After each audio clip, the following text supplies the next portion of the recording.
Probably walking into the workroom that first time when you turn that corner, it is almost like you're about to just change your life forever. People say it's like this magical moment. It really is. I can say this because it's in the trailer. Something may or may not have slipped off my head, but in all honesty, camp. Love it. Hey, I'm Britain's biggest draft excluder, Ginger Johnson. I'm Banksy. My name is Alexis St. Pete. Hello, everyone. It's DD Licious, and today we're getting up close with Cosmo UK. Let's go.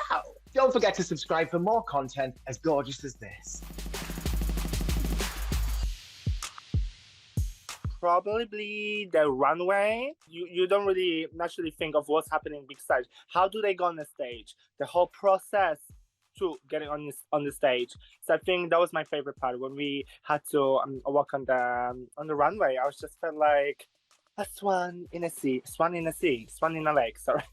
Anytime we do any sort of performance on the main stage, because it just felt like I was like back at the gig, or just it was always camp when we got to do stuff like that.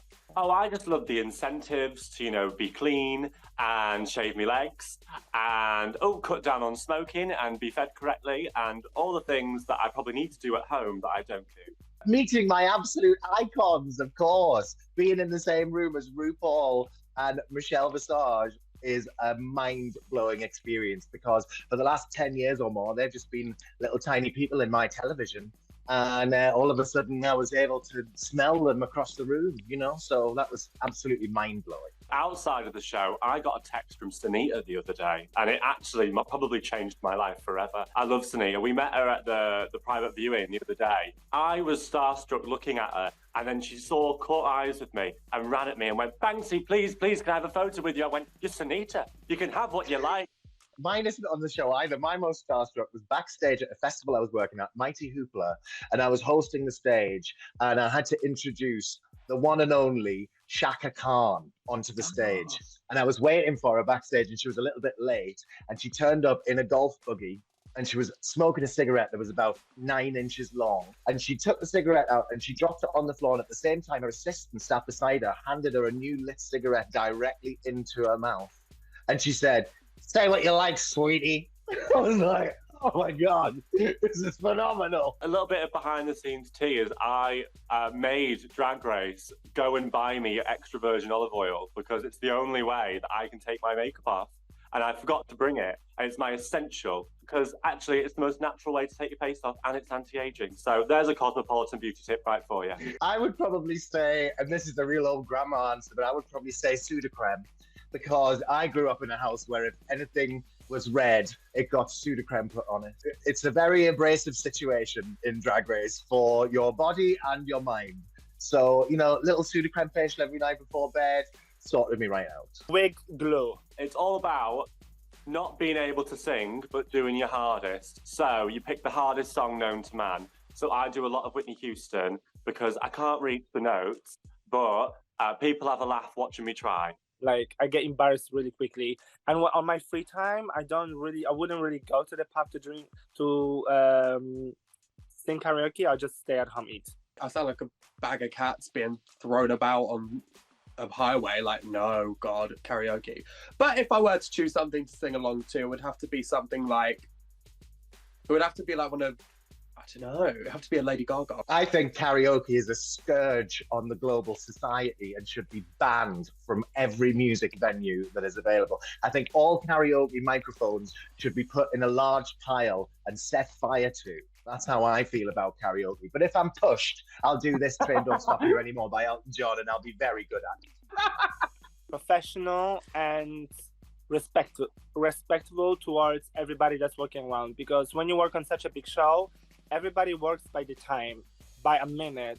At 3:05, we do this. At 3:07, we do this. So you need to make sure that he does his job really, well. And he makes sure that everybody does it as well. So very professional, yes. Rue's also so down for a laugh.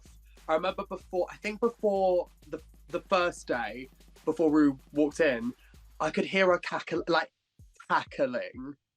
behind the door because I think she was playing dirty charades with like the crew or whatever.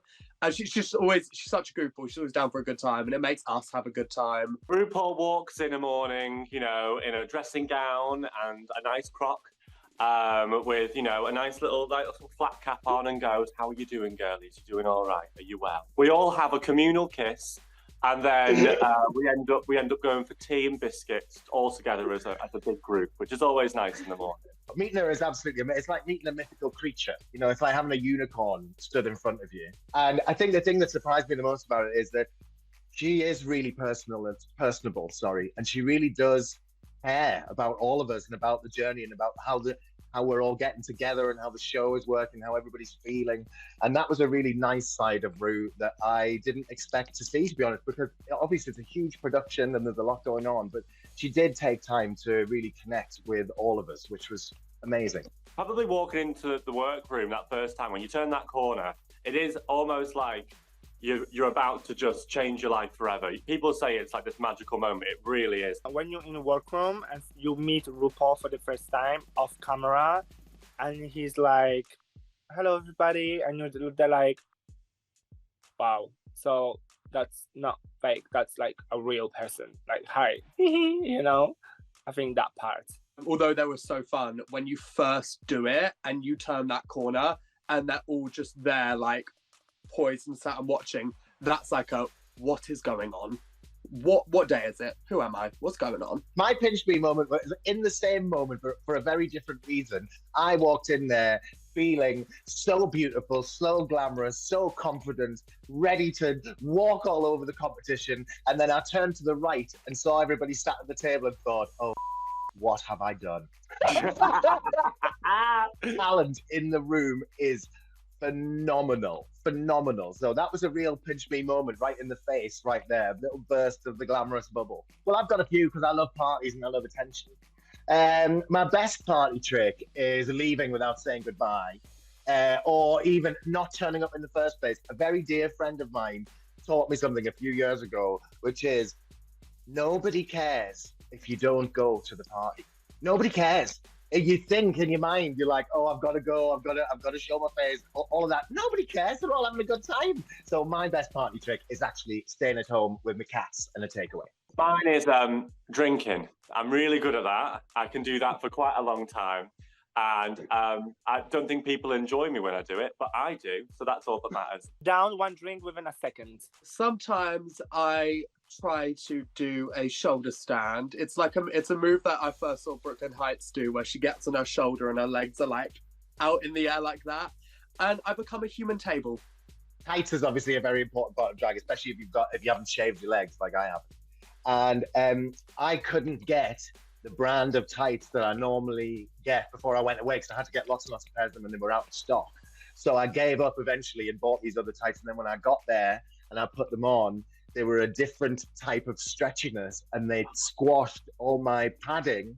So none of my clothes fit.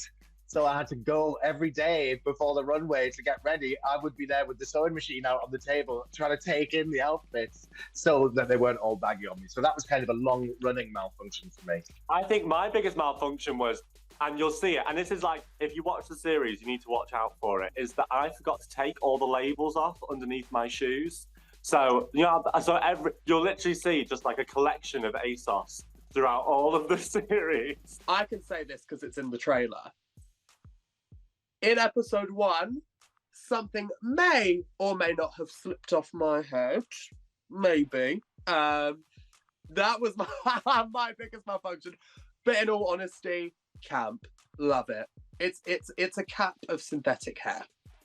It may or may not stay on and fall off. Workroom has 4 walls. I thought it was like some sort of puppet theatre in my mind, where it was 3 walls and then an empty wall with all the cameras in. But it's not. I don't know what. That was just stupid of me, wasn't it? But no, it's a real thing, and it's terrifying, and it's so pink that you get a migraine within 30 seconds of being there. It's also literally 2 degrees at all times. It is freezing cold, which is fine when you're in drag. Great when you're in drag. But when true.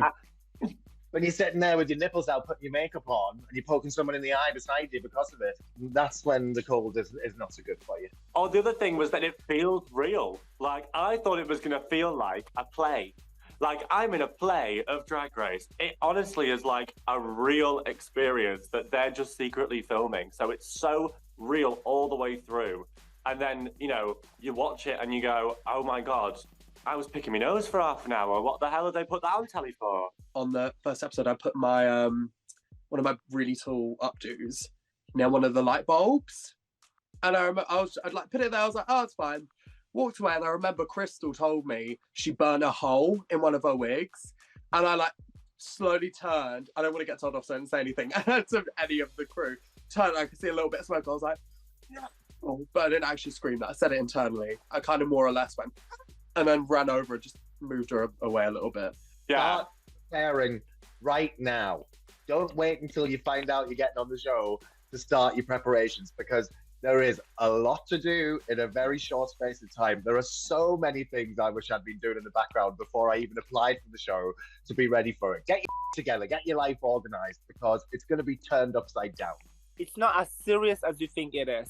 You're really there to just have fun. Because once you have fun, people will have fun with you. Just don't forget why you're there as well. Be good. Don't be playing games.